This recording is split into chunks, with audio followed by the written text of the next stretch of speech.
मेरे ख्याल से जिस तरीके का रिस्पॉन्स है, हम लोग शायद 2-3 दिन तक ये कर सकते हैं, नहीं?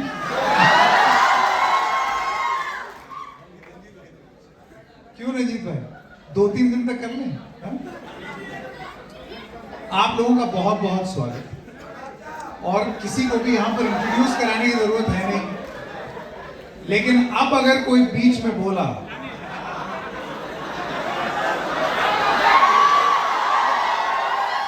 दोस्तों,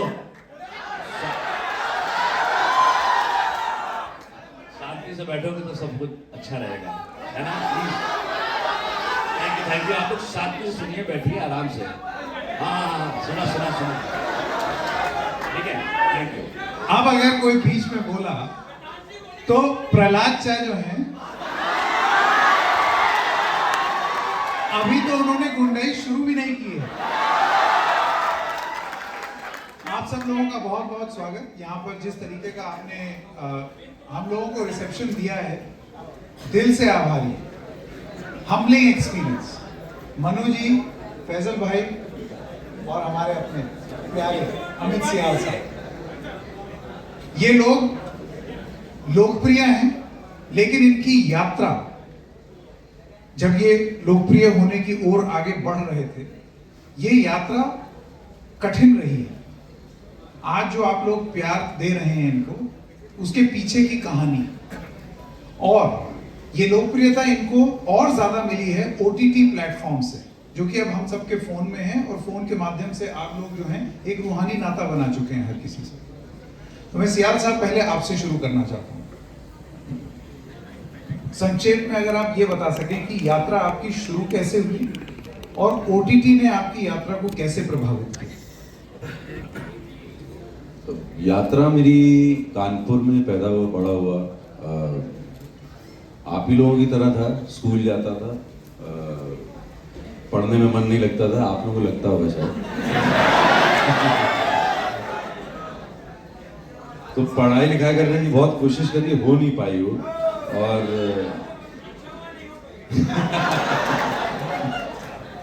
और एक दिन पहुंचा मैं स्टेज पे, कोई स्कूल का नाटक था, तो वो करने के लिए मुझे लिया गया। स्टेज पे पहुंचा तो जितनी तालियां आज पड़ी उस दिन भी पड़ी थी।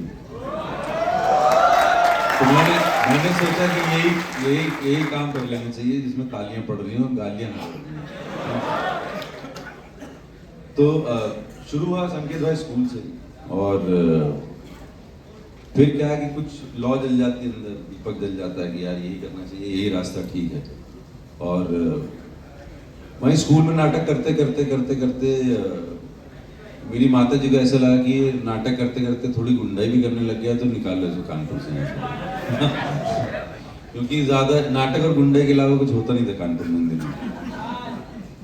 तो दिल्ली चला गया। दिल्ली गया तो वहाँ पे एक नई दुनिया दिखी। वहाँ पे थिएटर जो है वो, नाटक जो है, थिएटर जो है वो एक बहुत बड़े लेवल पे होता था, और बहुत अच्छे अच्छे लोग थे वहाँ पे जिनके साथ आप काम कर सकते थे, आगे बढ़ सकते थे। तो मुझे मिले बैरी जॉन, और उनके साथ मैंने 3-4 साल काम किया उनके थिएटर ग्रुप में।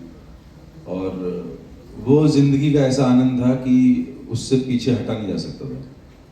और तो एक मोहर लग गई, ठप्पा लग गया कि यही करना है जिंदगी में और कुछ करना नहीं है। तो वही करते करते करते करते धीरे धीरे जिंदगी आपको, अगर आप कुछ करना चाहते हैं तो आपको अपने आप ही रास्ते बनाती जाती है, अपने आप ही लेके जाती जाती है आगे। तो जो भी हुआ उसके बाद मुझे तो अभी तक भी ऐसा लगता है कि मेरी लाइफ बहुत मैजिकल है, कि मैंने कुछ किया नहीं, अपने आप चीज़ें बनती गई, अपने आप होती गई। और आज मैं आपके सामने हूँ, बम्बई में 20 साल से एक्टिंग कर रहा हूँ, और होपफुली आप लोगों का मनोरंजन कर पा रहा हूँ अभी तक, आगे भी करता रहूँगा। अभी वापस आएंगे, एक सवाल आपसे पूछेंगे कि तालियां तो आपको मिल रही हैं और आपको लगा जो तालियां मिल रही हैं वही काम करते रहो, लेकिन इस 20 साल में गालियों के अनुभव के बारे में भी बताइएगा, क्योंकि ऐसा मुमकिन ही नहीं है, मैं मान ही नहीं सकता। नहीं, गाली नहीं दे पाया आज तक कोई मुझे।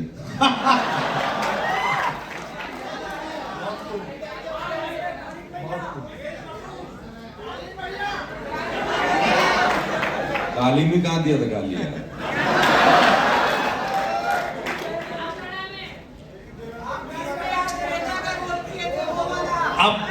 प्रहलाद चा की बात सुन लें।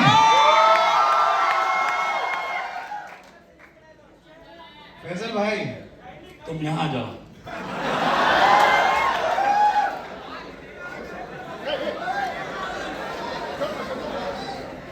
अरे आ जाओ, आओ ना, आओ, चलो तुम शुरू करो।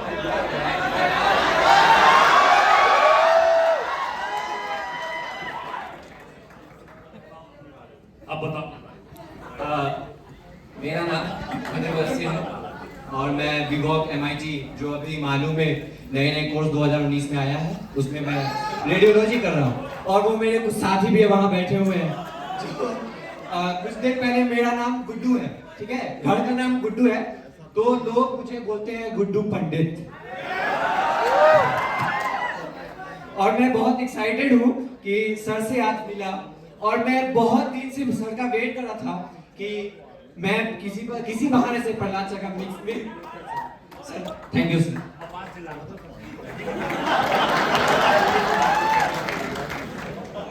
इसको पता है क्या कहा जाता है? क्लास के सबसे बदमाश लड़के को क्लास मॉनिटर बनाना है। प्रहलाद चा, प्रहलाद चा का जो कैरेक्टर है उससे पहले आपके और हमारी इससे पहले भी कई बार बात हो चुकी है। आपने बहुत अच्छे अच्छे कैरेक्टर्स निभाए हैं जिसमें लोगों ने आपको पसंद किया। गैंग्स ऑफ वासेपुर में आपका जो कैरेक्टर था, लेकिन OTT के प्रहलाद चा का ये जो कैरेक्टर है, इसके बाद अभी हैदर अली बने हैं आप, पुलिस वाले CA टॉपर में, ये जो एहसास है मैं इसके बारे में आपसे जानना चाहता हूँ। ये बतौर यात्रा कैसी रही है आपके लिए? मुझे लगता है मजेदार सी रही है क्योंकि ढेर सारा एक्शन रहा। ये तो पार्ट रहे हैं हमारी लाइफ के, जितने साल से मैं बॉम्बे में हूँ ये जो डे 1 से हम दोनों।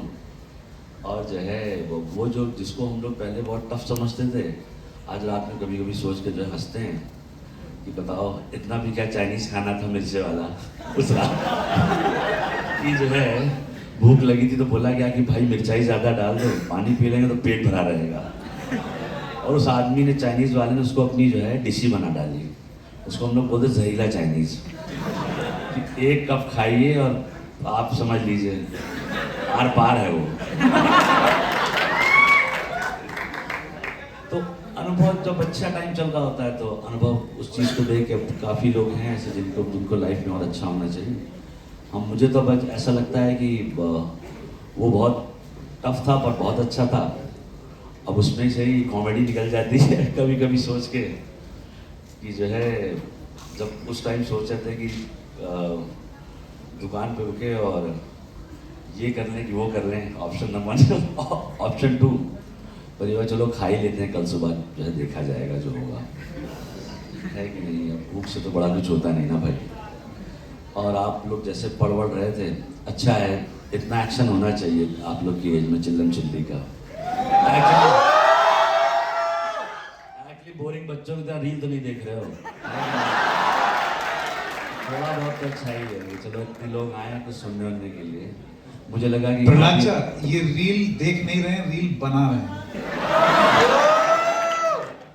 हाँ पर ये है कि अच्छा है कि ढेर सारे लोग हैं, ऐसा बातें सुनने के लिए लोग आते हैं। मुझे लगता है आजकल लोग खाली म्यूजिक सुनने के लिए जाते हैं पंजाबी, तो पर अच्छा है आप लोग बहुत बहुत चीज़ें। पर हाँ सॉरी मैं बात पे आता हूँ। एक्सपीरियंस जो है वो हमेशा जिस चीज़ को हम कहते हैं सिनेमा, वो आसानी से तो नहीं मिलती है, उसमें बहुत तकलीफ होती है। वो तकलीफ का एक पैरामीटर होता है जिसमें कभी कभी कुछ लोग वापस चले जाते हैं, कुछ लोग रुके रहते हैं। हम लोग थोड़ा बैल बुद्धि के थे, मोटी चलनी थी कि जाएंगे तो नहीं चाहे कुछ भी हो जाए। और अभी भी मैं सोचता हूँ कि चाहे बिरयानी बनानी पड़े खिलाऊंगा शूटिंग वालों को ये तो जो है ऐसा है। तो मज़ेदार सारा और अच्छा है कि और भी अच्छा करूँगा, मेहनत करूँगा और ताकि और लोग हो चिल्लाएं तो ये भी सही होता है। और आप लोग भी अच्छा कीजिए, पढ़िए लिखिए, है कि नहीं। तो बस मनु भाई, दिल्ली मनु भाई मेन आदमी है ये, मेन आदमी। हाँ नहीं, मेन सभी है भाई। दिल्ली 6 के दरियागंज के मनु ऋषि चड्डा।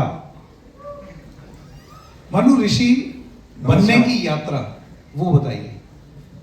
मनु ऋषि ये चड्डा कहाँ छोड़ दिया आपने? नहीं, नहीं, साथ में मनु ऋषि काफी गंभीर हो जाता है, तो चड्डा इसलिए भी लगाते हैं क्योंकि दिल्ली में एक रिवाज है कि चड्डा होने का मतलब चड्डा साहब है। कोई भी हो चड्डा साहब ही बोलते हैं आपस में, दोस्तों में भी है। मैं बिरयानी की बात अभी फैजल कर रहा था, तो मुझे फैजल को पता नहीं याद हो कि नहीं, एक बार फैजल और मैं हम भूखे थे, सही में मतलब भूख लगी हुई थी, और हम सोच रहे थे कि क्या मंगवाएं। रोज वो चाउमीन जो है तीखा खा खा के थक गए थे, और वो थी जुमेरात। तो वहाँ क्या होता है कि जुमेरात को कोई ना कोई अमीर मुस्लिम बिरयानी कोरमा बांटने के लिए आता ही है। फैजल ने एक बार मुझे बोला कि मनु भाई, बाइक आपकी, बिरयानी मेरी तरफ से। मैंने कहा चलो। हमने बाइक निकाली। फैजल तब फैजल नहीं थे, फैजल में थोड़ा बहुत फिजूल कम था। तो फैजल साहब पीछे बाइक में बैठे और हम आगे बैठे, अपना पहुंचे और किसी दरगाह में ये ले गए, और वहां पीछे इन्होंने टेबल और कुर्सी लगवाई कि भाई देखो आने वाले टाइम पे एक्टर बनना है, तो पकड़े ना जाए कि बिरयानी उड़ाने आए थे। तो पीछे टेबल कुर्सी लगाई और अच्छे से सलीके से हम लोग खा के आए। फिर ये हर जुमेरात चलने लगा। फिर ये ढूंढा गया कि कहाँ कहाँ फ्री खाना मिलता है।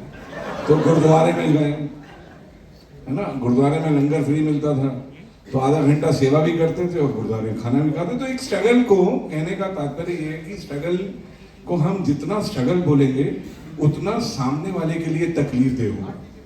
और कमाल की क्या चीज होती है, मुझे मेरे सीनियर हैं पीयूष मिश्रा, उन्होंने एक बात बोली कि शुक्रिया उन सब दोस्तों का जो कम वक्त ढेर सारे। एक सेकंड, मैं यहाँ पर बीच में आना चाहता हूँ। पीयूष मिश्रा की आवाज कौन सुनना चाहता है मनु ऋषि से? बड़ी अद्भुत चीज आपको अभी सुनने वाली है, प्लीज हो जाए। ये बात है तो सही कि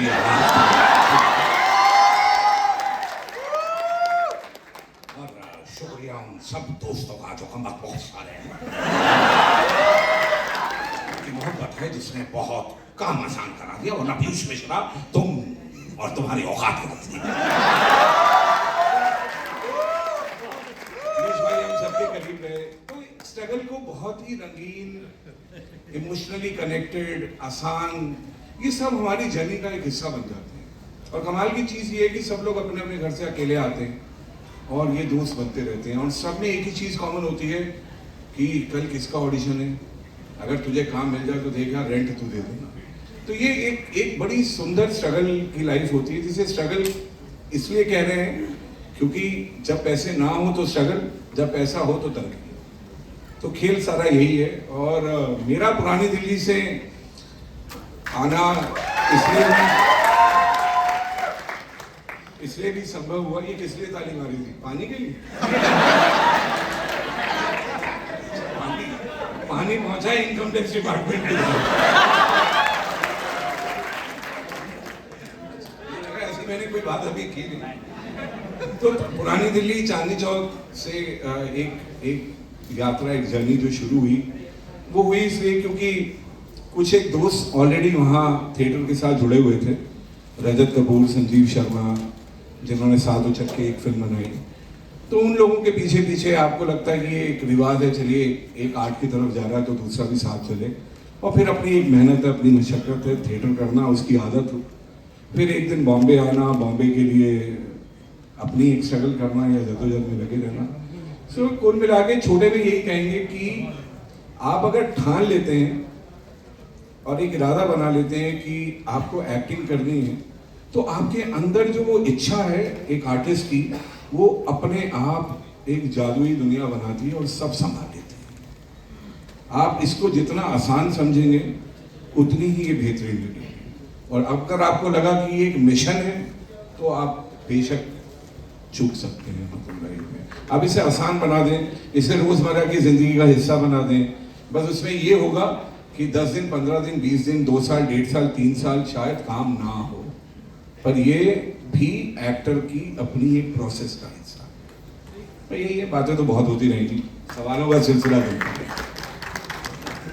सियाल साहब वापस आप पर लौटें, और आज का ये जो टॉपिक है, हम लोग गप में इतने बिजी हो गए कि एक बार को तो मेरे दिमाग से टॉपिक ही उतर गया, लेकिन वापस लौट आए।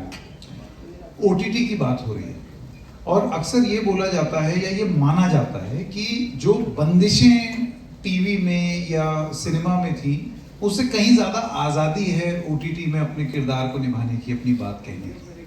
मिसाल के तौर पर इनसाइड एज में जो आप स्पिन बॉलर का किरदार आपने, वो एक, और वो बहुत डेलिकेट इशू को हैंडल कर रहा था।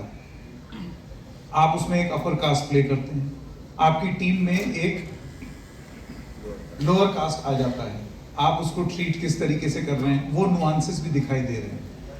क्या ओटीटी ये आजादी देता है कि आप समाज के ताने बाने को जैसा है वैसा प्रस्तुत करें, या फिर ये मजबूरी बन जाती है ओटीटी में कि नहीं, जबरदस्ती रियलिस्टिक दिखने के लिए गो ओवर द टॉप, 4 गाली ठूंस दो, 4 बात ऐसी बोल दो जो कि ऐसी लगे कि रियल है, पर वो रियलिटी से दूर चली गई। नहीं, ये सवाल मुझसे बहुत बार पूछा गया है कि जो मैं समझ रहा हूँ किस तरफ जा रहे हैं, मतलब गाली गलौज वाला। लेकिन देखिए क्या है ना कि एक है सच्चाई, एक है अपनी सच्चाई। अब मेरी सच्चाई ये है कि मुझे वो शो मिला और मेरे दिमाग में तो ये चल रहा था कि बस ये लास्ट है, इसके बाद मैं इस जगह से भाग जाऊंगा, कुछ हो नहीं पा रहा है यहाँ पे। तो कहने का मतलब ये है कि उस समय फ्रस्ट्रेशन, आंगस्ट, दुनिया मतलब अपनी जिंदगी में कुछ चल नहीं रहा है, फिर आपको सडनली एक ऐसा किरदार मिलता है जो बिल्कुल जैसा आप अभी महसूस कर रहे हैं जिंदगी में, वैसा वो भी कर रहा है। तो मैंने जब उस किरदार को अप्रोच किया था, तो मैंने ये अप्रोच किया था कि मैं अमित साल कैसे इस तरीके की सिनेरियो को हैंडल करें। तो पर्सनली मैंने कभी नहीं सोचा कि ये ऊपर की जाति का है, वो नीचे की जाति का है, मैं ले रहा था मजे। तो मुझे हमेशा ये लगता है कि अगर आप कभी कभी क्या कि आपको ज्यादा नहीं सोचना चाहिए जो आप कर रहे हो, उसके मजे लेने चाहिए। क्योंकि ज्यादा आप सोचते हो ना, तो उसमें फिर जैसे आपने जो सवाल पूछा ना, मैंने कभी ये सोचा ही नहीं वो करते हुए। तो मुझे जो भी लिखा था मेरे लिए, जो भी करना था, मैंने वो किया। तो एक सीन भी है उसमें जिसके अंदर कि मैं पहली बार उसका वो लिफ्ट में इंटरव्यू लेता हूँ कि है ना, वो डायलॉग है कि दोगे नहीं इंट्रोडक्शन। तो मेरे दिमाग, ना मेरे डायरेक्टर ने कभी कुछ बोला ऐसा, ना मेरे राइटर ने कभी कुछ ऐसा बोला कि ऐसे सोच के करो, वैसे सोच के करो। पॉइंट यह है कि ओटीटी जब आया था, जैसे इनसाइड एज तो पहली शुरुआत थी, ओटीटी आज़ादी तो देता है, लेकिन ऐसी भी आज़ादी नहीं देता है जो कि ऐसी चीज़ करती हो आपने जो पहले कभी फिल्मों में नहीं हो चुकी हो या कोई देख नहीं चुका हो। ये कहानियाँ पहले ही बन चुकी हैं, एक्चुअली ज़्यादा हार्ड हिटिंग बन चुकी हैं इनसाइड एज से। तो ऐसा मुझे नहीं लगता है कुछ कि ओटीटी ज़्यादा आज़ादी देता है या उस आज़ादी का किसी ने फ़ायदा उठाया कि नहीं उठाया। लोग फ़ायदा उठाते भी हैं, कुछ लोग अपने को पकड़ के भी रखते हैं। वैसे ही फिल्मों में होता था, फिर वो सेंसर आ गए, फिर उस तरीके से फिल्में बनने लग गई। तो मुझे लेकिन पर्सनली इस बारे में ऐसा लगता है कि आप जब भी कुछ कहानी कहें, तो जैसे मेरा भी किरदार था देवेंद्र मिश्रा का, तो अगर आप कुछ कहानी कह रहे हैं तो वो जेन्युइनली कहिए, गिमिकली उसको मत समझाइए कहानी। तो क्या आप गिमिक करते हैं ना, तो अपने आप ही पकड़ा जाता है।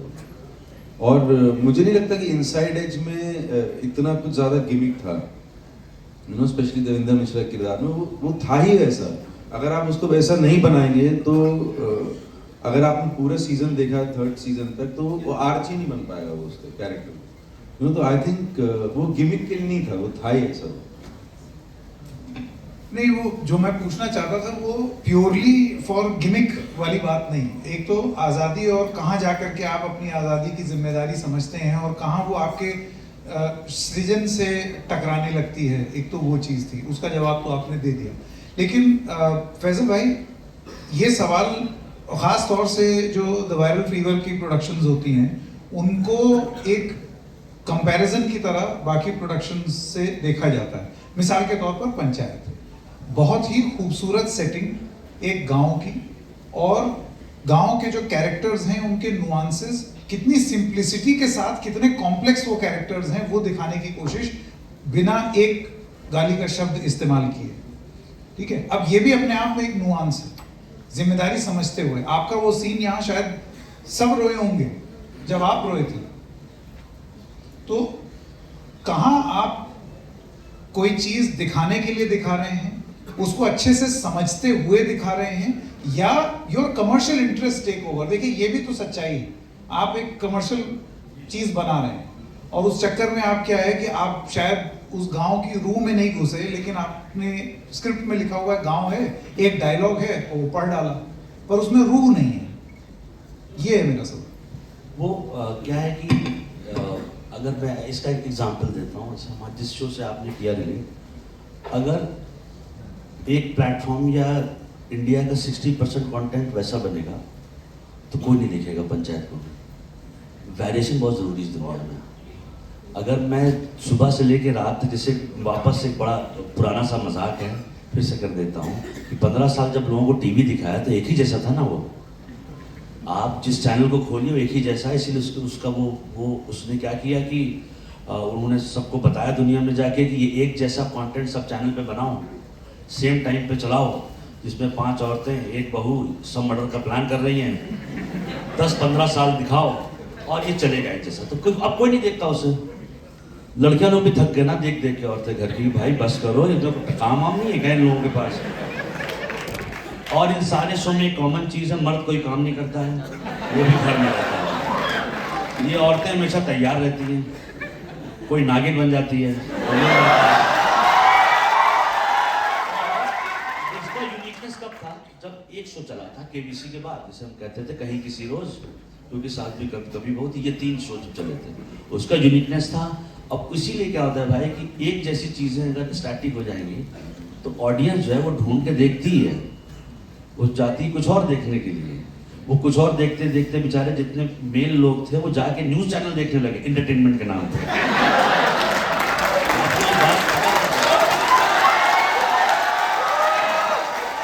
सच है, उनको कुछ मिल नहीं रहा था, वो घर से बाहर निकल रहे थे, क्या भाई बीवी वहाँ टीवी देख रहे, मैं न्यूज चैनल देख लेता हूँ, 9 बजे टीवी छिन्ना ही छिन्ना है। तो वो हो गया। उसके बाद अब बीच में ये दुनिया शुरू हुई जिसे हम इंटरनेट और OTT कहते हैं। तो फर्स्ट ब्रेक में उसने लैप कर लिया। उसको लैप करने के लिए जो कंटेंट मेकर्स उन्होंने एक स्टेप आगे जाकर उसको पुश करना शुरू किया कि चलो ये करेंगे तो वहाँ पे आएगा, क्योंकि घर में तो वही देख रहा है ना वो, ये 4 औरतें बैठ के पता नहीं लड्डू बना, परसों बनेगा, लौकी बनी, नहीं होगा। वो आपके मेंटल स्टेट को डम डाउन कर डाला उन्होंने।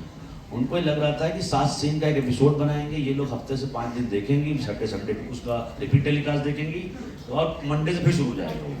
तो एक जैसी चीज़ें नहीं हो सकती, कहीं पे एक्स है तो कहीं वाई है, रहेगा ही रहेगा। हम जब पुरानी फिल्मों की बात करते हैं कि वो बड़ी अच्छी होती थी, राम तेरी गंगा मैली भी एक जो ना फिल्म बनाई गई थी, उस टाइम पे पब्लिक मुझे बताती, लोग पागल हो रहे थे, अब किस लिए हो रहे थे मैं भी क्या बताऊं। बट वो ये था किसी ने, और इतने बड़े मेकर ने किया था वो, जिनका नाम पे कितनी ढेर सारी फिल्में हैं, तो उन्हें कुछ किया था ना गिमिक करने के लिए, चलो एक छक्का मैं भी मार के दिखाता हूँ। तो ये होता रहेगा, ये चेंज। अच्छा ये कंट्रोलेबल है, कोई पहले आपको पहले 4-5 साल में जो चीज़ें हो रही थी, अब देखिए बहुत कंट्रोल में सब हो रहा है, लोग एक स्टेप आगे बढ़ते ही हैं। और रही बात गाली गलौज की, वो हमारे आपकी दुनिया में हम लोग पहले भी एक बार कर चुके हैं कि हम लोग की जिंदगी में है ये। आप घर से बाहर निकले 2 आदमी गाली बक रहे होंगे किसी पीछे, पर यह है कि ये होना नहीं चाहिए। I'm sorry, इसकी बात नहीं, मैं इससे एक लेवल और आगे जाता हूँ, क्यों नहीं होना चाहिए? अगर वो समाज का, अगर वो एक समाज में एक चीज हो रही है और आप बोलेंगे नहीं भाई वो पूरी 100% पवित्र सीरीज ही बनाऊंगा मैं, इसमें कोई नहीं, मेरा ये कहना है कि बहुत फुहड़ ढंग से उसकी डिलीवरी और उसका इंट्रोडक्शन, जहां नहीं भी जरूरत है वहां इम्पैक्ट के लिए 4 किलो छोंक दो। वो ये बात मनु भाई ने बहुत पहले बात कही थी, जहां कहानी में दम नहीं होता वहां लोग यही सब कर लेते। बिल्कुल, कहानी में दम होना चाहिए, तो वो सब चीजें वो बात करने की। और मेरा जहां पत्रकारिता में दम नहीं होता वहां भी यही सब होता है, जोर से चिल्लाने लगते हैं।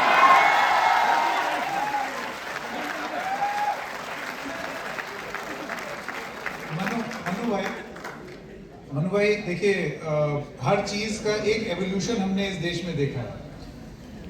मिसाल के तौर पर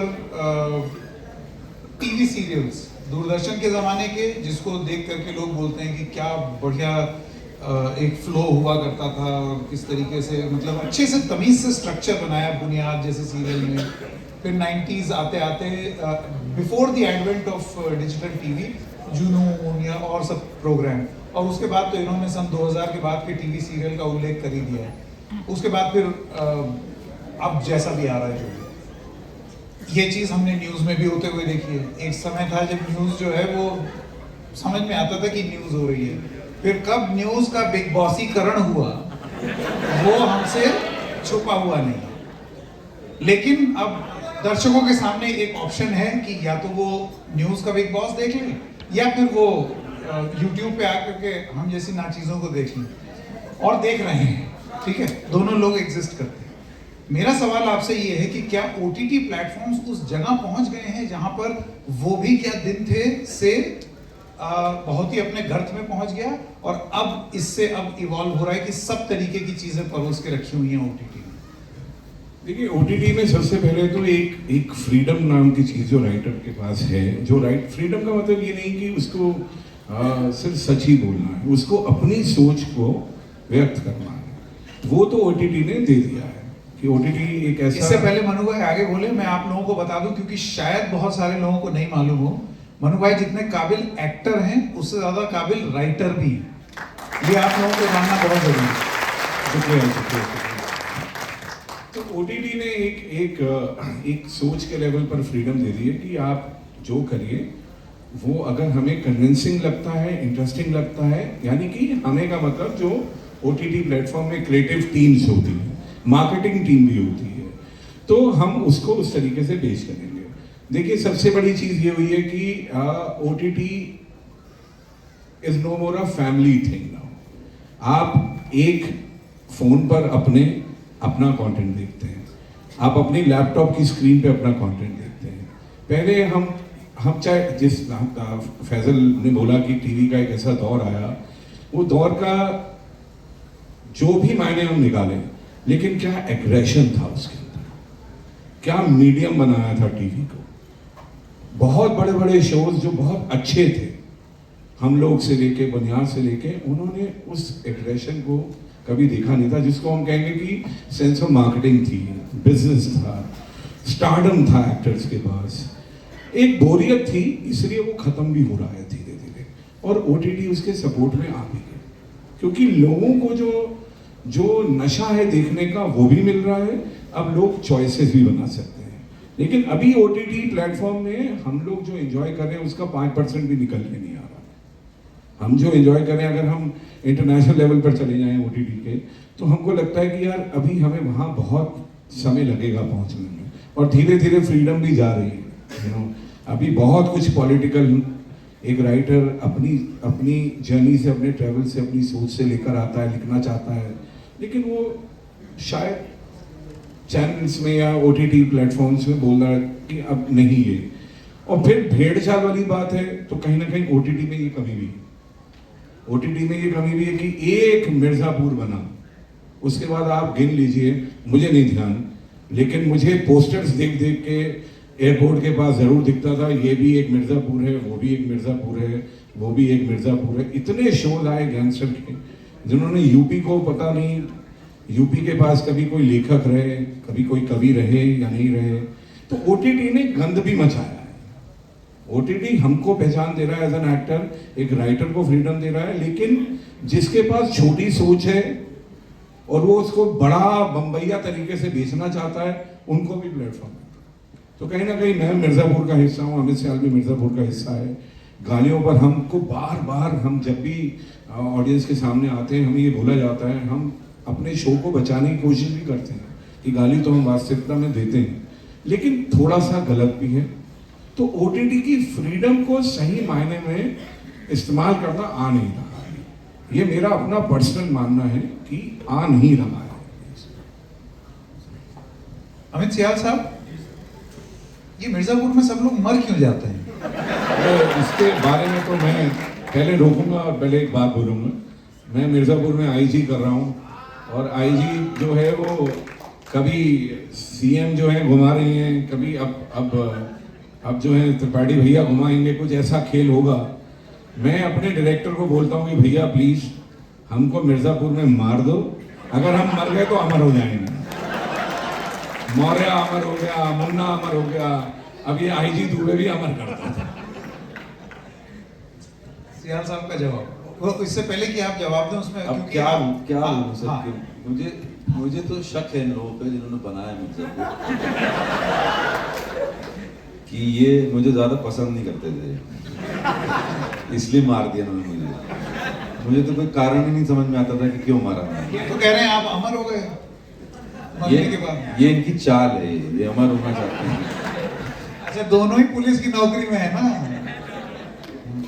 हाँ बट लेकिन वो पता नहीं, मुझे कोई आइडिया नहीं कि वो क्या सोचा, क्या नहीं किया, बट क्योंकि इनसाइड एज में भी पहले सीजन में मारा था इन्होंने मुझे, फिर जिंदा कर दिया था दूसरे में, तो मुझे लगा शायद तीसरे में कर देंगे जिंदा, बट नहीं हो पाया। अमित शाह पैसे ज्यादा मांग लेता है ना। नहीं, अब जैसे अमित जी आप यूपी से हैं, आपका वास्ता, फैजल भाई का वास्ता यूपी से है, मुझे ये बात बताइए, क्या मिर्जापुर ऐसे ही है? ये किस तरीके की मिर्जापुर की प्रस्तुति है जिसमें दाएं गोली चल रही है, कट्टा चल रहा है? ये आपको क्या लगा ये असली मिर्जापुर बनाया इन्होंने? तो नाम क्यों ये- रखा भाई? मिर्जापुर तो सर कॉमन नाम है ना, हो ही सकता है मिर्जापुर। अमित कितने लोगों के नाम है? पीयूष मिश्रा के मैनेजर का नाम राहुल गांधी है।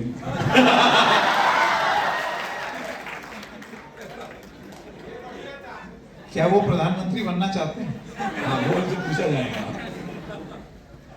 Sorry, आप कुछ कह तो अब सर देखो क्या है कि किसने क्या रिसर्च करी जाके कौन सा मिर्जापुर देख के आया। मैंने तो कभी पूछा भी नहीं कि कौन से मिर्जापुर पे कहानी बनाया हो तुम। जो भी मिर्जापुर पे कहानी बना रहा है, हमको काम मिल रहा है कि नहीं मिल रहा है उसमें? सर क्या है ना, हम लोग क्या, मैं पर्सनली ना बहुत कोशिश करता हूँ कि चीज़ों को इंटेलेक्चुअलाइज ना करूँ। ये एंटरटेनमेंट का बिजनेस है, इसमें अगर आप सोच रहे हैं कि यहाँ पे बहुत सारा इंटेलिजेंसिया मिलेगा आपको तो मुश्किल है। ये हम लोग सब यहाँ पे एंटरटेन करने के लिए बैठे हैं। और तो जिस मिर्जापुर की कहानी आप लोगों ने देखी है, वो मिर्जापुर वही है जो देखी है आपने। जो असली वाला है वो नकली है।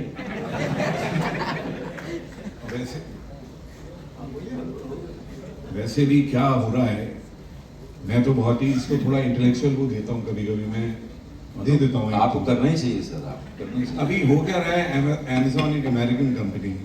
अब यहाँ बहुत से जर्नलिज्म के स्टूडेंट भी होंगे, देखो कुछ माल मिले तो उसका रिसर्च करना, ये मेरा सोचना है। एक अमेरिकन कंपनी है, चाइना फंड कर रहा है, हिंदुस्तान के हीरो हैं महात्मा गांधी, अहिंसावादी, हिंसा के नाम, एक यूएन में एक हम प्रोडक्ट की तरह भी जाने जाते हैं। तो अब उन शोज का चयन करो जो बिजनेस भी थे, ड्रामेटिकली बहुत कुछ क्रिएट भी करे, लेकिन शायद कोशिश ये भी है कि महात्मा गांधी के नाम को भी थोड़ा सा हल्का कर दे। मनु भाई, यहाँ तो मैं अमित जी की बात से एग्री करता हूँ। क्या इससे पहले ये सब सिनेमा में नहीं हो रहा था? हो रहा ये सब लोग आरती उतार रहे थे सिनेमा हो रहा में। था। शुक्रवार Violence को इससे पहले भी सर, था। शुक्रवार को फिल्म लगती थी, हिंदी फिल्म लगती थी, घरों में देखी जाती थी, बाहर देखी जाती थी। ओटीटी का इंटरनेशनल थिंग, ये पूरी दुनिया में जा रहा है। इसका एक लेटर जब यूएन में जाएगा ना, किस मुल्क की बात कर रहे हैं आपके यहाँ? तो मिर्जापुर बनता है। आप मिर्जापुर को बनाने से मना कर पाए? आपने एक्सेप्ट किया कि नहीं किया? मिर्जापुर कितना बड़ा प्रोडक्ट है आपका। जो हिंसा दिखाई जाती है उस हिंसा से आप प्रभावित हुए हैं, आपका यूथ प्रभावित हुआ है। किस बात के महात्मा गांधी, किस महात्मा गांधी की बात कर रहे हैं? वो कहाँ जाता है सर?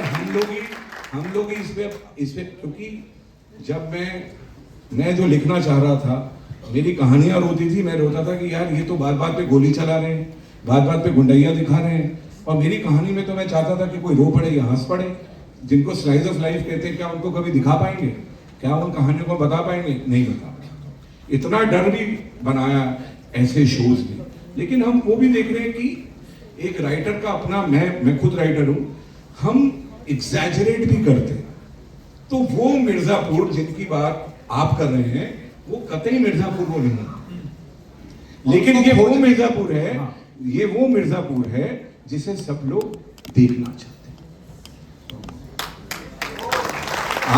हम लोगों ने, मैं बड़ी, मेरे फादर ने जाने से पहले ऐसी बात करते करते बोला, कहते हैं यार आटे में ढोल होती थी, गेहूं पिसवाने जाते थे, मोटा आटा जिसको कहते हैं हम लाते थे, रोटी खाते थे, सेहतमंद रहते थे। कहते हैं अब आटा अलग भाव बिकता है, उसकी थोड़ा अलग भाव बिकती है ओट्स के नाम पे। तो ये जो मिर्जापुर है, क्या आपका मिर्जापुर इंटरेस्टिंग है? नहीं। सर रॉबर्ट de नीरो ने बहुत ऑडिशन दिए गॉडफादर के लिए, मार्लन ब्रांडो वाले रोल के लिए, बहुत दिए, इतने दिए कि कुछ 3 महीने तक ऑडिशन चलते रहे। और जब वो कपोला के पास गए कि यार तुमने मुझे रिजेक्ट क्यों कर दिया और तुमने ब्रांडो को ले लिया, क्या मैं अच्छा नहीं था? तो कपोला ने कहा तुम बहुत अच्छे थे, इतने अच्छे थे कि ब्रांडो भी अच्छा नहीं था। कहते तो फिर लिया क्यों नहीं? कहते क्योंकि तुम इंटरेस्टिंग नहीं थे। तो इंटरेस्टिंग मिर्जापुर क्या है? वो ये है, आपके मिर्जापुर को सिर्फ आप जानेंगे। कारपेट का धंधा बढ़ गया सर मिर्जापुर में इनकी वजह से। और वहां अगर कट्टे नहीं बनते थे तो लोगों ने घरों में कट्टों की फैक्ट्री खोल ली, रोजगार मिलना शुरू हो गया, आपको शायद पता नहीं। तो एक मिर्जापुर क्रिएट हो गया है, मतलब अलग ही मिर्जापुर क्रिएट हो गया। ये जो अभी अमित भाई ने बात बोली, बहुत इंटेलेक्चुअलाइज नहीं करता हूं मैं इसको लेकर के, क्योंकि इन्होंने मिमिक्री की तो मेरे अंदर भी जग रही है। तो उत्पल दत्त साहब, उनसे जब सवाल पूछा गया बहुत पहले अबाउट थिएटर, तो उन्होंने, उनकी गजब की अंग्रेजी थी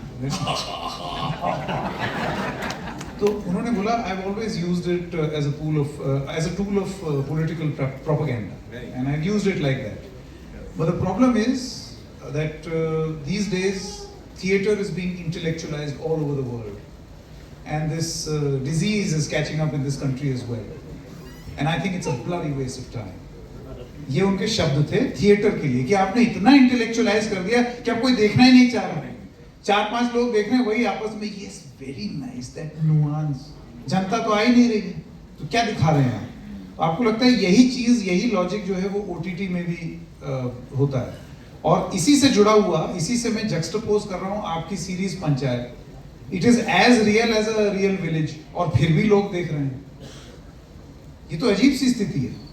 स्थिति नहीं सर, क्या है कि रियलिटी आपकी सीरीज में कैसे बिक रही है और यहाँ वो इतनी अलग कैसे हो जाती है? एक ऑडियंस जो है ना, जिसको लेट्स स्टार्ट विद दैट। अब हम हिंदुस्तान की बात करते हैं, तो हम लोग को जब जो अपग्रेड किया गया ना कंटेंट दिखा के, तो हम लोग को बहुत अच्छा दिखा। हमने जो है बुनियाद देखा, हमने जो है नस्रुद्दीन देखा, हमने जो है क्या नाम से रामायण महाभारत देखा, हमने ऑफिस देखा, हमने मतलब जब हम चलते जा रहे थे, कल ही मैंने वापस से दिल से फिल्म देखी, वापस से।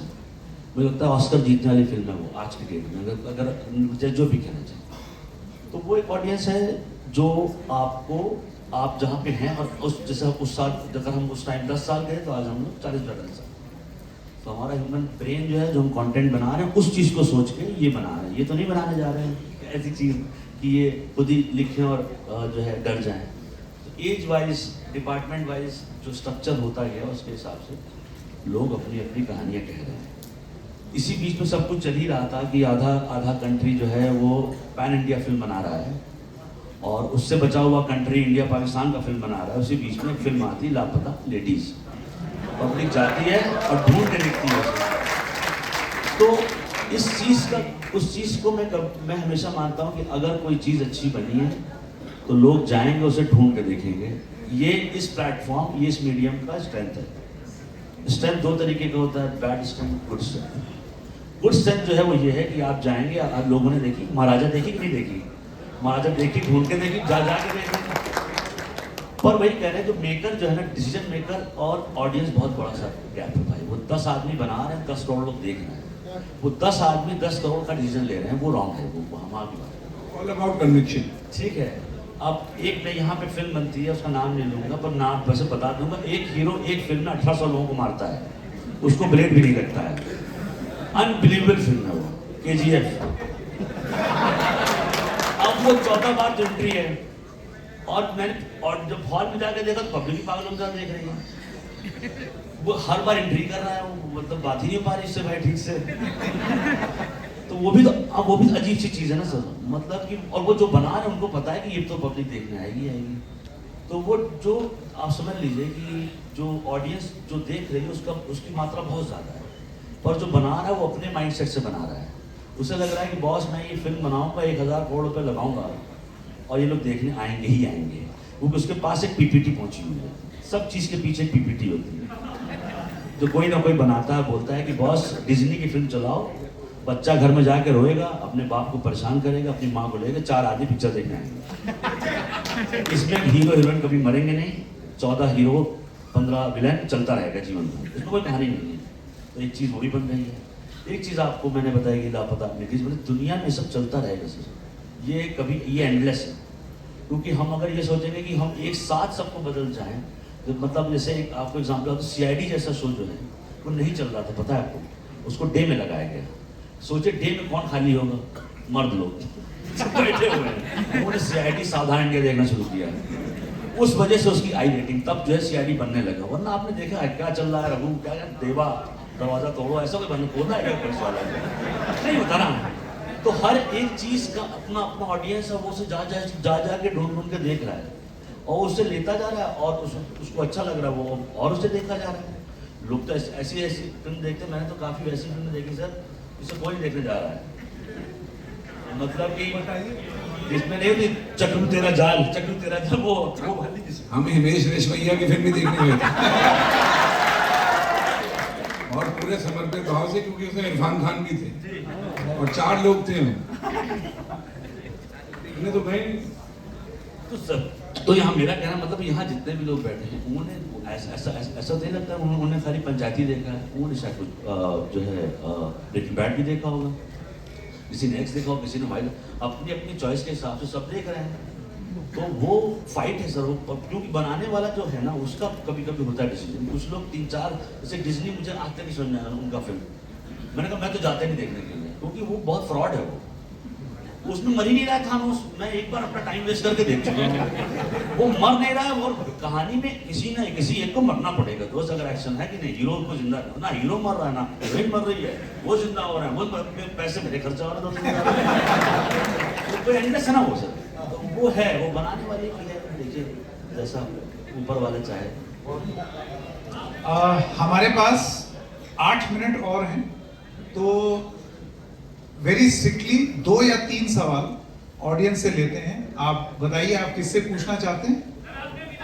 1 सेकेंड, ऐसे नहीं, मैं तय करूंगा। हाँ, ये सफेद टी शर्ट में भाई साहब उठिए, जोर से बोलिएगा क्योंकि माइक नहीं है आपके पास।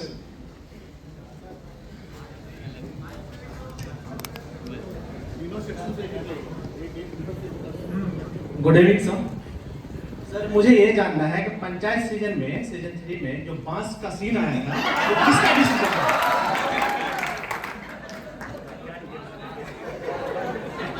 सवाल ऐसे पूछा मुझे लगा पीट दोगे। पंचायत, हाँ बांस वाला जो हथियार पंचायत में था, बांस वाला। हाँ, कहाँ से आया था उसमें से? कहाँ से आया था? खेत से। आइडिया कहाँ से आया था कि हाँ ऐसे बांस लेके जाएंगे गांव में? राइटर बाबू, राइटर लिखता है ना। हेलो भाई बांस का आइडिया कहाँ से आता है?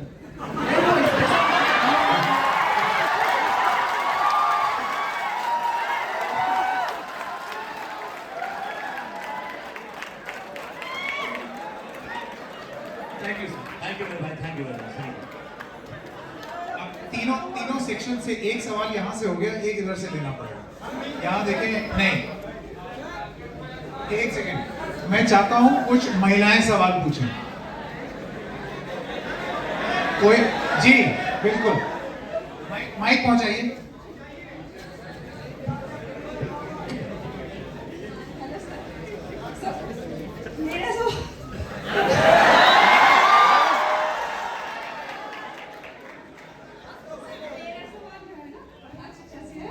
कि वो सीए टॉपर में स्टील की प्लेट क्यों लेकर चले जा रहा है?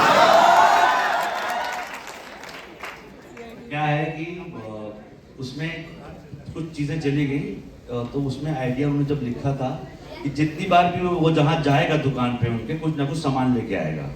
तो टोटल 7 बार मैंने किया। एक बार प्लेट लाया, एक बार वहाँ पे वो था ये लाफिंग बुद्धा वो लिया, कभी प्लेट उठा ले। तो हर बार कुछ ना कुछ दुकान से लेके जाता हूँ और थाने में ले जाके रख देता हूँ। उस उठाने की कहानी ऐसी थी कि कुछ दिन बाद थाने में जाए तो ऐसा लगता है कि वो मिठाई वाली दुकान यहाँ होगी शिफ्ट। तो सब सामान उसका ले आता, कप प्लेट चम्मच वम्मच सब रखे हुए हैं। तो वैसा था। तो आइडिया उन्होंने पुनीत दा ने लिखा था। अब मैं उनसे कहूँगा कि उसको चेंज करके पेपर वाला प्लेट पे करें और आपकी बात को माना जाएगा। अगले सीजन के लिए आइडिया देने के लिए आपका बहुत बहुत धन्यवाद। इस तरफ से एक सवाल जी। Thank you for the opportunity.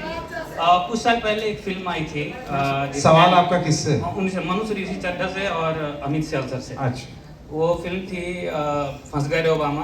काफ़ी अच्छी एक ये स्टेटमेंट था मंदी पे, ग्लोबल फाइनेंशियल क्राइसिस पे।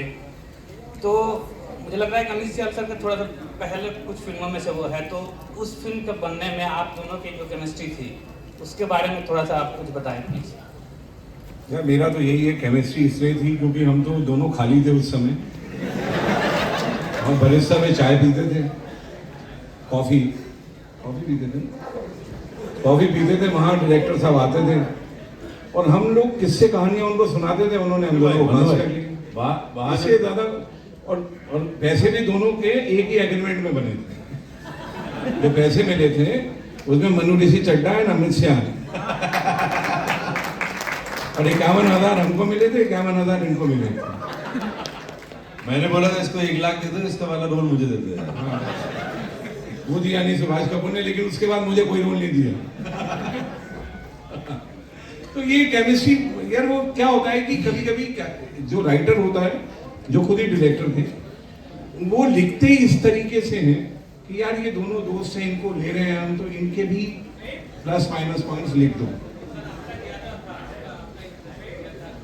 हाँ जी, अरे इसीलिए तो मैंने पैसे ज्यादा देकर रोल मांगा था भाई, मिला ही नहीं रोल।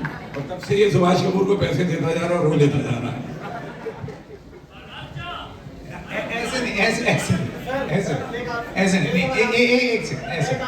आज मैं सवाल पूछ रहा हूँ, जवाब नहीं दे रहा हूँ। अब अगला सवाल उसको मिलेगा जो सबसे ज्यादा शोर मचाएगा।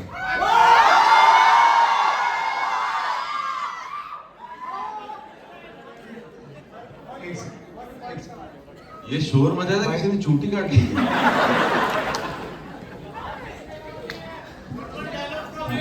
सर सवाल नहीं है मेरा, हालात से एक गुजारिश है कि इम्तहान का भूत जो कविता है आपका, मैं सुना दे सकते तो अच्छा रहेगा।